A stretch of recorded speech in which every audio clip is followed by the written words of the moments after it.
Berarti intinya yang paling sederhana adalah ketika sama-sama mendorong ASN kerja aja sesuai dengan ininya gitu. Permasalahannya saya lihat tidak semua teman saya itu paham tugas dia apa.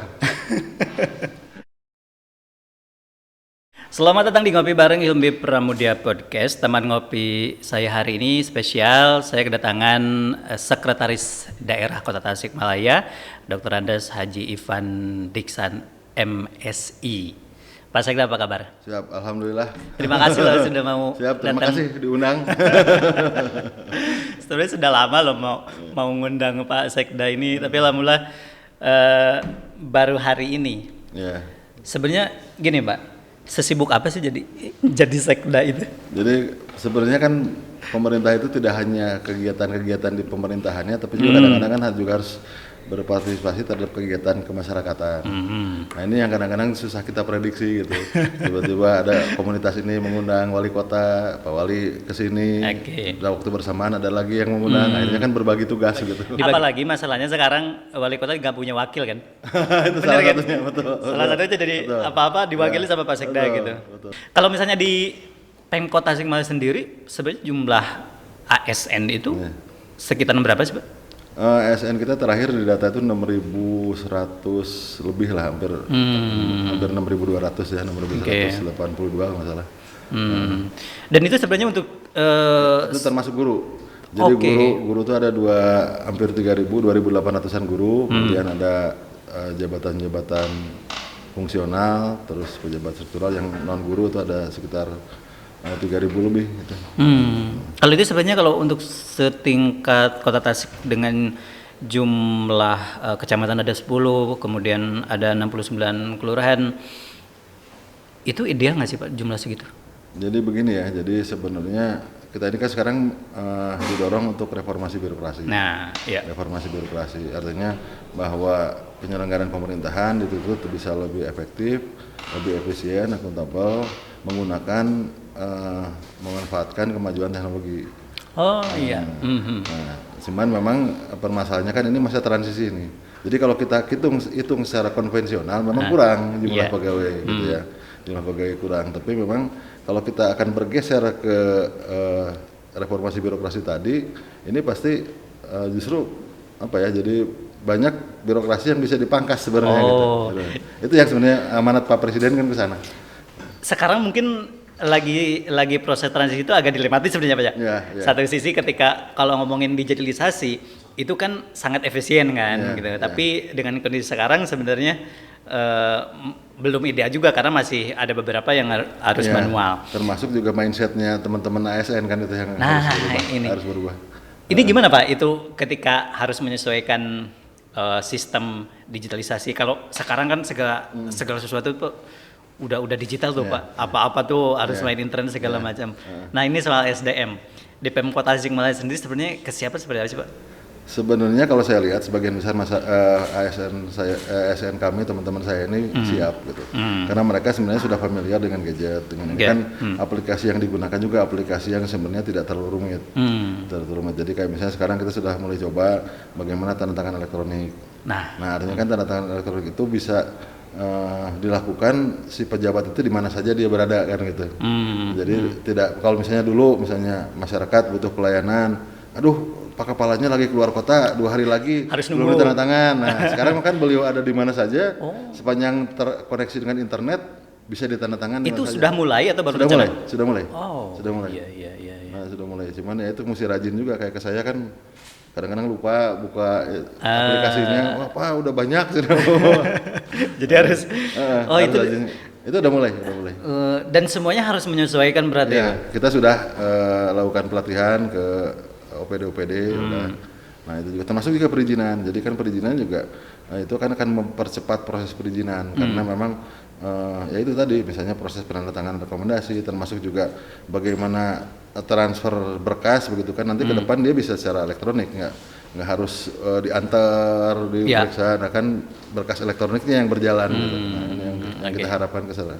Yang selain tadi Pak, kalau misalnya yang sudah mulai diterapkan sistem digitalisasi dalam hal apapun gitu ya, birokrasi di pemerintahan Kota Tasikmalaya, berapa persen sih dari target yang misalnya idealnya harus 100% nih terintegrasi dengan digitalisasi. Tapi kalau misalkan sekarang di Pemkot Tasikmalaya kira-kira berapa tuh, Pak? Masih baru paling 20%-an belum. Tapi sekarang kan Kominfo sudah jaringan internet sudah ke semua perangkat daerah sudah nyambung. Nah, akses internetnya harus kita buka, kemudian juga bagaimana aplikasi-aplikasi. Nah, aplikasi-aplikasi ini sebenarnya di tiap OPD juga sudah mulai memunculkan aplikasi. Cuman kan bagaimana aplikasi ini juga harus nyambung satu sama lain gitu. Jangan sampai masing-masing kan gitu ya. Nanti nge-input yang ini, di sini input lagi gitu kan. Nah itu. Nah itu yang kita ya butuh ke Dinas Kominfo itu untuk bagaimana mengintegrasikan aplikasi-aplikasi ini. Sehingga bisa jadi sekali nge-input data dia bisa digunakan untuk kebutuhan dinas yang lain kan itu. Nah itu kan mempercepat proses pelayanan. Iya betul. Kalau dibandingkan dengan pemerintah kota lain, kota kabupaten misalnya di Indonesia, ada nggak misalnya semacam percontohan yang semuanya sudah menggunakan sistem aplikasi? Kalau Tasik posisinya sekarang atau nyari sama aja? Kita di tengah-tengah lah. Di tengah-tengah. Memang belum yang terlalu terbaik, tapi kita sudah progresnya sudah ke sana. Nah kemudian juga yang kedua juga dari sisi kepegawaian kan, jadi itu kan cara kerja ya, cara kerja. Nah yang dari sisi kepegawaian juga kita ini kan sekarang sedang didorong ke arah merit system. Merit system. Jadi bahwa betul-betul penilaian kompetensi, kinerja itu menjadi hal utama dalam rangka bagaimana menugaskan seorang ASN gitu. Nah ini juga alhamdulillah kemarin kita dievaluasi oleh Komisi ASN. Tanggal 13 Juli kemarin kita dapat keputusan Komisi ASN, Kota Tasikmalaya ini sudah masuk dalam kategori baik untuk merit system. Skornya udah 254,5, tapi memang untuk sepenuhnya merit system masih ada persyaratan-persyaratan harus dipenuhi. Jadi kalau udah merit system kan udah nggak ada open bidding. Iya benar. Udah kayak mutasi udah nggak ribut lagi, karena database kepegawaiannya sudah jelas gitu, sudah jelas. Iya dan di situ mungkin kayak misalnya kinerja benar-benar terinput gitu ya, Pak. Jadi tidak lagi ya kayak misalnya manual gitu kan. Nah, jadi kan gini, jadi itu kan kuncinya di talent pool. Talent pool itu jadi database semua pegawai. Nah, di sana terkelompokkan kompetensi pegawai. Ini ada yang urusan kesehatan, urusan KPU-an, urusan pendidikan dan lain-lain. Kemudian dari sana akan terranking dengan sendirinya kaitan dengan misalnya kepangkatan, kaitan dengan latar belakang pendidikan, pengalaman diklat dan lain-lain, kemudian juga kinerjanya. Nah itu akan jadi skor sehingga nanti akan muncul siapa yang ranking teratas, terus terranking dengan sendirinya gitu. Dan itu bisa dijadikan salah satu syarat ketika. Nah pada saat kepala daerah selaku pejabat pembina kepegawaian membutuhkan mengisi satu posisi jabatan, dia tinggal buka aplikasi itu akan muncul 3 besar. Nah beliau tinggal memilih salah satu. Tinggal memilih salah satu dan sesuai dengan kompetensinya tentu saja. Nah ini yang sedang diproses oleh BKPSDM Kota Tasikmalaya. Malah minggu depan kita sudah akan melaksanakan asesmen uji kompetensi secara bertahap terhadap eselon 3, kemudian juga eselon 4 nanti bertahap di BKPSDM sehingga kita bisa memetakan kompetensi pegawai, asesmennya begitu ya. Nah itu sebagai bagian dari persyaratan itu. Jadi kalau itu sudah selesai, ya insya Allah barangkali kita itu ini ya dalam artian lebih sangat memudahkan dan lebih fair gitu kan, Pak. Lebih fair. Karena kalau kita ngomongin tentang pemilihan posisi, kemudian open bidding ribut bawaannya kan. Ya karena kadang kan teman-teman kan lebih menilai diri sendiri gitu ya. Terus kalau kita kan melihatnya banyak gitu. Kalau ini kan nah si Anu cenanya abinte kan gitu. Kadang-kadang merasa diri, padahal saya kerjanya udah habis-habisan gitu kan. Karena sebenarnya kita nggak tahu orang lain seperti apa gitu ya gitu. Cuman ya itu hal yang wajar nggak apa-apa gitu dinamika. Nah itu yang kita dorong ke sana sehingga, tapi juga tetap tergantung ke para ASN-nya sendiri. Kenapa? Karena di sana kita butuh data. Jadi ASN yang datanya seadanya ya wayah ranking ini jadi di bawah, sehingga saya minta gitu betul-betul mereka yang punya data apa saja, pernah kursus di mana, pernah diklat apa, pernah ikut seminar apa, semuanya masukin data. Peran aktifnya si ASN ini benar-benar harus aktif menginput data itu ya, Pak. Termasuk bagaimana mereka melaporkan kinerja mereka. Jadi kan sekarang ini juga penilaian kinerja kan sudah tiap hari. Tiap hari itu pegawai sudah harus melaporkan apa sih yang mereka lakukan tiap hari ini. Iya betul. Nah itu akan dinilai oleh atasan langsungnya gitu. Nah itu akan menjadi penilaian. Nah kalau misalnya seadanya gitu kan, jelas pasti nilai kinerjanya akan. Dan itu ada kaitannya dengan ini ya Pak, perubahan STK yang dimana semuanya akan jadi fungsional kan? Kalau ya, jadi perampingan birokrasi kan ke sana. Kita arahnya memang sesuai arahan Pak Presiden sebagian memangkas birokrasi itu dengan menghilangkan jabatan struktural sebagian. Nah sekarang kan sebagian besar jabatan struktural Kota Tasikmalaya sudah hilang, berubah jadi jabatan fungsional. Nah cuma sekarang ini masih masa transisi, jadi teman-teman yang berubah jadi jabatan fungsional ini juga masih bingung bagaimana tugas mereka, kerja mereka, sehingga masih paradigmanya lama, jadi seolah masih jadi masih jadi ini. Nah ini yang mudah-mudahan juga kebijakan dari pusatnya bisa segera untuk operasional bisa segera mengarahkan ke daerah-daerah. Karena kasihan juga, walaupun sebenarnya kalau mereka jadi jabatan fungsional, mereka itu justru karirnya bisa sesuai dengan mereka sendiri bisa berkembang sampai jabatan fungsional yang tertinggi gitu kan. Oke. Nah ini berarti Pak, kalau disimulasikan dalam suatu OPD, berarti nanti struktural itu kayak kalau kepala dinas pasti ya tetap ada. Kemudian ke bawahnya sampai kabid. Oh, kabid tetap ada. Sampai kabid. Kalau jadi dua level. Kalau di pusat kan eselon 3 udah nggak ada malah karena eselon 1, eselon 2. Kalau di daerah eselon 2, eselon 3. Berarti kasih nanti posisi kasih itu nggak ada, semuanya staf. Ya, kecuali beberapa OPD tertentu yang masih kayak Pol PP misalnya kayak Dishub masih dimungkinkan, keuangan masih dimungkinkan, tapi terutama yang terkait langsung dengan pelayanan publik justru dihapuskan. OPD sekarang mana aja yang sudah melakukan itu Pak? Atau masih transisi? Udah sih, di Setda aja kan tinggal satu Kasubagnya sekarang.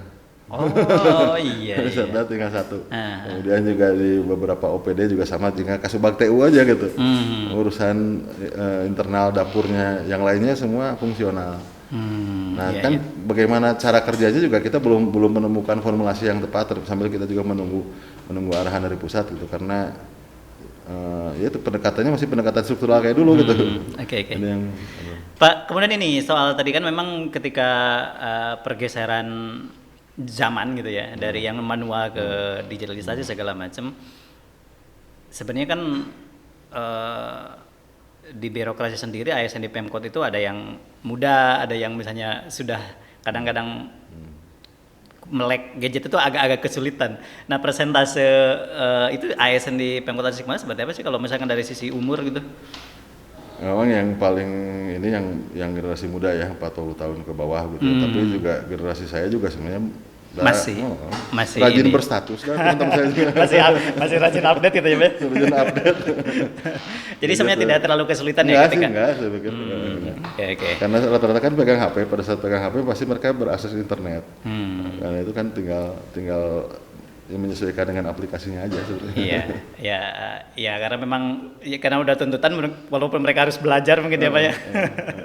Oke Pak, ini yang menjadi isu paling agak ribut-ribut juga terkait dengan antara penghapusan kemarin Pak, yang honorer itu kan juga sempat rame tuh, kemudian diganti dengan P3K. Nah sekarang persentase P3K itu seperti apa sih P3K itu kita sekarang ada 890-an kalau salah sekitar itu, yang P3K guru dan tenaga kesehatan.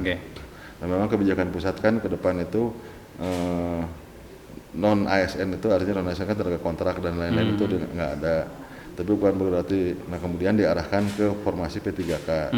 Nah ini yang kita minta juga, kemarin Pak Wali sudah bikin surat juga ke pusat, kita minta juga formasi P3K-nya untuk diperluas. Karena kan dengan jumlah SDM saat ini, kemudian juga setiap bulan yang pensiun ada 40, ada 30 orang, sementara penambahannya tidak ada gitu kan, artinya kan tetap secara kuantitas kita juga butuh pegawai gitu. Nah sehingga kita minta ada formasi-formasi tertentu di luar kesehatan dan pendidikan yang memang bisa dimungkinkan ke P3K. Termasuk juga kemarin aspirasi dari teman-teman tenaga kependidikan di sekolah. Jadi bukan hanya guru, katanya saya yang TU di sekolah gimana, yang penjaga sekolah gimana. Nah itu juga kita sampaikan. Nah mudah-mudahan pusat bisa memberikan porsi itu gitu, untuk berbagai kompetensi keahlian yang dibutuhkan oleh pemerintah daerah, sehingga sebagian mungkin bisa masuk ke P3K. Nah mungkin sebagian lagi yaitu kayaknya didorong ke outsourcing gitu.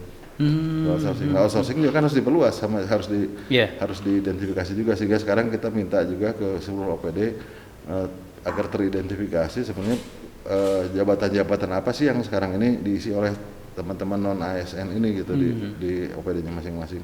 Nah ini nanti kita coba, misalnya kayak front office misalnya di DPMP TSP, mungkin dia bisa nanti outsourcing ke depan gitu kan. Kemudian juga apakah operator komputer misalnya dimungkinkan, nah kan berarti harus teridentifikasi jabatan-jabatan. Kalau P3K sekarang itu hanya di kesehatan sama apa tadi? Baru kesehatan sama guru. Oke, tapi nanti akan dimasukkan ke OPD untuk ngebantu itu atau tidak? Ya, Bagian jadi, kita minta ke pusat karena formasinya kan dari BKN. Jadi ada formasi P3K untuk selain guru dan tenaga kesehatan. Oke. Nah misalnya kalau kita butuh misalnya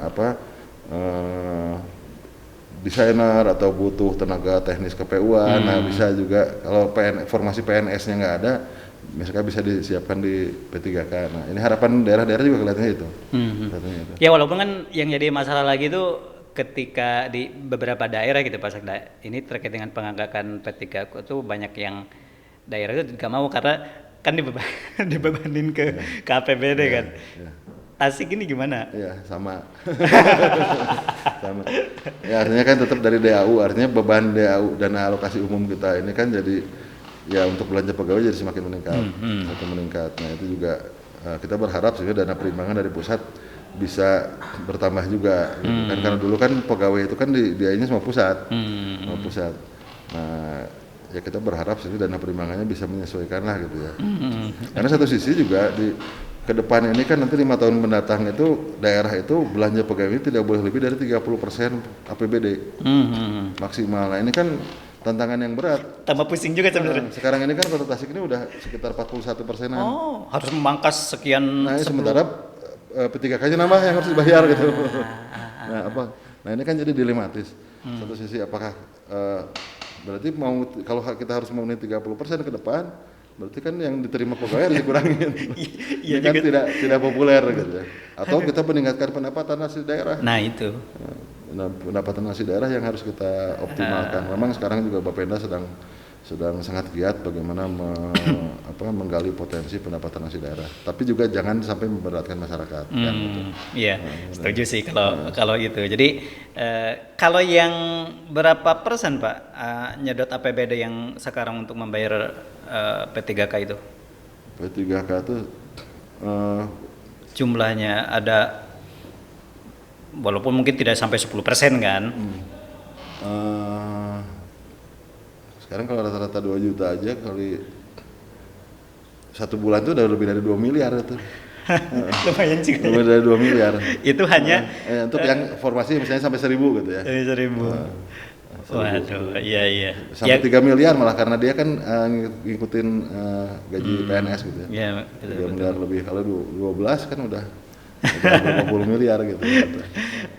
Pak ini kalau ASN di Pemkot yang tadi ada sekitar 6.000 lebih, sebenarnya selama Pak Sekda menjabat gitu, mereka itu cara mengukur kinerja mereka kemudian sempat nggak ada pernah misalnya ada yang sampai indisipliner kemudian itu rata-rata mereka seperti apa sih kasus-kasusnya? Ada beberapa pegawai yang sudah kena hukuman di indisipliner. Jadi ada yang sampai diturunkan jabatan. Sampai di ini ya kaitan dengan disiplin biasanya. Jadi ada yang mangkir nggak ngantor berapa bulan gitu kan, mau nggak mau kita sampai ada yang diberhentikan. Itu kalau sampai kasus berat berarti sebenarnya? Iya sudah berat yang diberhentikan karena memang misalnya udah sekian bulan nggak pernah ngantor gitu kan. Nah ini kan mau nggak mau, walaupun kita juga nggak mau sebenarnya memberikan ini, tapi ya kalau memang ini kan untuk rasa keadilan juga bagi ASN yang lain. Betul. Dan untuk meningkatkan itu tuh tentu pasti ada semacam pelatihan atau misalnya asesmen lain-lain. Seperti apa menentukan? Apakah juga di birokrasi pemerintahan Pemkot sendiri ada semacam reward dan punishment gitu sebenarnya? Kita sedang dorong ke sana karena merit system juga menuntut sistem reward and punishment yang berjalan dengan baik. Nah ini yang sedang kita sekarang juga sedang digodok. Pak Wali juga kemarin mengarahkan BKPSDM bagaimana kita ke depan bisa memunculkan man of the month misalnya, pegawai terbaik bulan ini. Wah, seru tuh Pak. Cuman kan ukurannya harus jelas dulu, jadi ukuran kinerjanya. Yang dari itu sebenarnya dengan aplikasi itu bisa. Nah itu.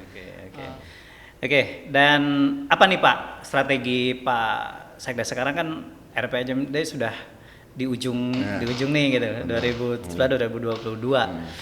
Seperti apa nih Pak? Pak Sekda ngedorong teman-teman ASN, DOP sampai ke bawahnya untuk bisa menyukseskan tuh. Karena kan ya dengan situasi sekarang gitu, apalagi masih tantangannya tetap aja masih setelah pandemi juga kan belum baik-baik saja semuanya. Seperti apa tuh Pak? Ya, jadi pertama sebenarnya bagaimana mereka melaksanakan tugas pokoknya masing-masing dengan baik itu dulu ya. Karena itu akan memberikan kontribusi di mana mereka bertugas pasti akan memberikan kontribusi terhadap kinerja organisasinya. Nah, kalau kinerja organisasinya baik, insya Allah itu juga akan memberikan kontribusi terhadap pencapaian RPJMD. Jadi kaitan dengan misalnya tadi bahwa salah satu amanat RPJMD kan pemerintahan yang baik, pelayanan publik yang baik. Nah, ini kan akan dengan sendirinya itu tercapai kalau teman-teman ASN melaksanakan tugas pokoknya masing-masing aja dengan baik gitu ya. Nah, kemudian juga yang kedua ya ada perangkat-perangkat daerah yang memang mengampu terhadap indikator-indikator utama RPJMD. Kayak misalnya Indak kaitan dengan program wirausaha baru. Nah, ini kan berarti semua perangkat daerah di sana mereka harus harus paham bahwa dinasnya ini mengampu itu, dan mereka secara organisasi pembagian tugas mereka akan diminta memberikan kontribusi terhadap pencapaian itu kan gitu. Jadi dan semua menurut saya semua penting gitu. Jadi tidak ada yang tidak penting, tidak hanya itu sebagai tugas kepala dinas atau kepala bidang, tapi sampai ke bawah gitu. Misalnya pelatihan wirausaha baru itu akan berjalan dengan baik. Tidak hanya dari sisi materi yang disiapkan atau dari arahan kepala dinasnya, sampai dengan urusan kecil-kecilnya gitu, pegawai yang menugaskan untuk urusan ATK, untuk urusan ini juga kalau dia tidak berjalan dengan baik kan itu nggak akan jalan dengan baik gitu ya. Jadi semua harus memberikan kontribusi, dan saya bilang semua memiliki kontribusi yang penting terhadap satu kesuksesan satu program gitu. Oke. Berarti intinya yang paling sederhana adalah ketika sama-sama mendorong ASN kerja aja sesuai dengan ininya gitu. Permasalahannya saya lihat tidak semua teman saya itu paham tugas dia apa. Itu gimana maksudnya Pak? Jadi kan gini, jadi setiap ASN ini dia punya tugas pokok dan fungsi. Dan itu kan di breakdown dari mulai kepala dinas. Kepala dinas kayak misalnya kepala dinas PU menyediakan jalan raya segala macam, turun ke bidang terus ke bawah. Nah, sampai ke bawah itu setiap pegawai itu dia memiliki tugas. Nah, misalnya bahwa saya menyiapkan surat, saya menyiapkan konsep, saya apa gitu kan, atau misalnya yang ini saya menghimpun data atau apa. Nah, itu pahami dulu dan itu laksanakan dengan baik. Iya. Ini agak kritis Pak. Terkait dengan penempatan orang-orang, misalnya ketika ada rotasi mutasi, yang menjadi pertanyaan adalah ini kan kompetensi, tapi memang ketika latar belakang pendidikan dan segala macam kadang-kadang ternyata ada sarjana teknik di sini, ada sarjana teknik di situ. Itu tolong dijawab gimana Pak sebenarnya? Kemarin juga ditanyain sama Komisi 1. Jadi kan sebenarnya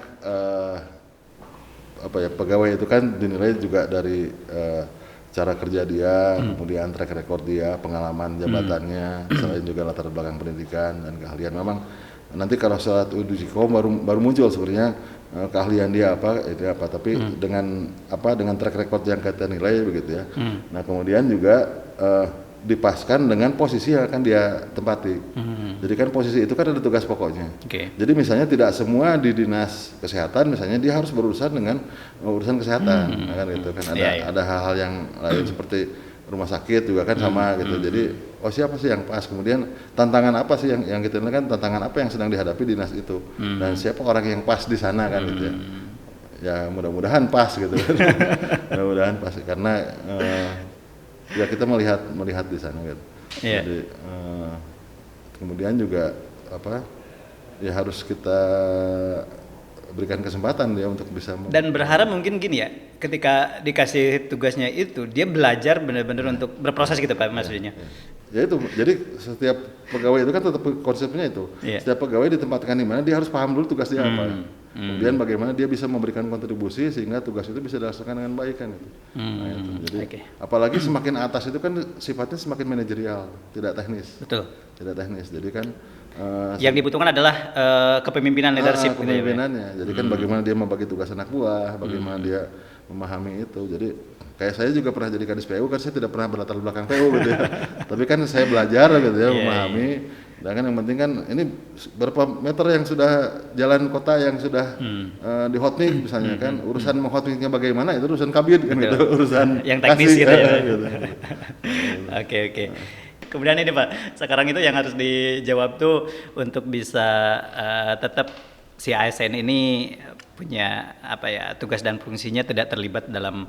Yang harus dijawab juga adalah gini Pak, ada saja selalu yang ya ini ada kepentingan politik dan segala macam, apalagi yang di ujung kepemimpinan sekarang. Itu seperti apa Pak untuk menjawab? Ya, jadi kan ASN sebenarnya diingatkan, jadi mereka itu tugasnya ya sebagai abdi masyarakat, sebagai abdi negara gitu ya, jadi orientasinya ke sana, menyelenggarakan pemerintahan, menyelenggarakan pembangunan, menyelenggarakan pelayanan kepada masyarakat. Udah orientasinya ke sana. Jadi jangan terbawa kepada arus-arus yang lain gitu. Jadi fokus aja di sana gitu. Kemudian ini Pak, sekarang kan di ujung kepemimpinan Pak Yusuf ya. Tinggal beberapa bulan lagi berarti apa nih persiapan dari birokrasi sendiri, karena nanti kan ya tentu walaupun ada penggantinya katanya juga Pak Sekda punya potensi juga tuh untuk menduduk itu. Seperti apa tanggapannya? Saya nggak boleh menilai diri sendiri, tapi mekanismenya kan kebijakannya nanti di Pak Mendagri sebenarnya. Pak Mendagri.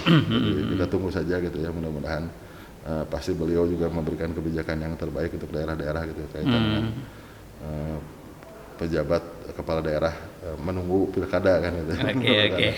Nah, yang tugas kita sebenarnya adalah bagaimana menjaga kesinambungan pembangunan ini. Oke Pak. Tapi ini pertanyaan pribadi yang mungkin mengesalkan, tapi siap. Pak Sedengin sebenarnya kalau di birokrasi sudah paham segala macam dan banyak di daerah-daerah lain yang sebenarnya mumpuni sebenarnya dari sisi untuk bisa memimpin. Kalau sekarang Pak Sekda minat nggak sih jadi pimpinan daerah gitu ke depan? Saya gini ya, jadi sekda aja saya sudah sangat bersyukur gitu. Bersyukur. Mudah-mudahan kinerja saya dinilai baik sama semua pihak kan gitu ya. Itu aja sebenarnya orientasi saya apa ya, jadi ya mengalir air aja lah gitu ya. Kita kan mau ulang tahun nih Pak. Ya, ulang tahun 21 tahun Tasik. Betul gitu. Nah, kabarnya kan katanya mau Pak Wali Kota kemarin pengen rame lah gitu ya. Karena 2 tahun kan kita tiarap aja nih Pak. Ini pengen hajat lah gitu seperti.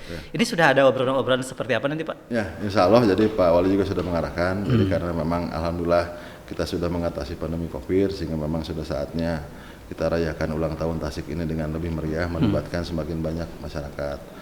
Nah, kemarin sudah kita minta bagaimana kegiatan-kegiatan di tingkat kecamatan juga bisa dilaksanakan, kemudian juga di tingkat kota. Jadi karnaval kita ingin adakan lagi, gitu kan udah 2 tahun nggak pernah. Ya betul Pak. Karnaval, kemudian juga rangkaian-rangkaian kegiatan yang ingin kita laksanakan dan kelihatannya Pak Wali mengarahkan ingin dipusatkan di Balai Kota.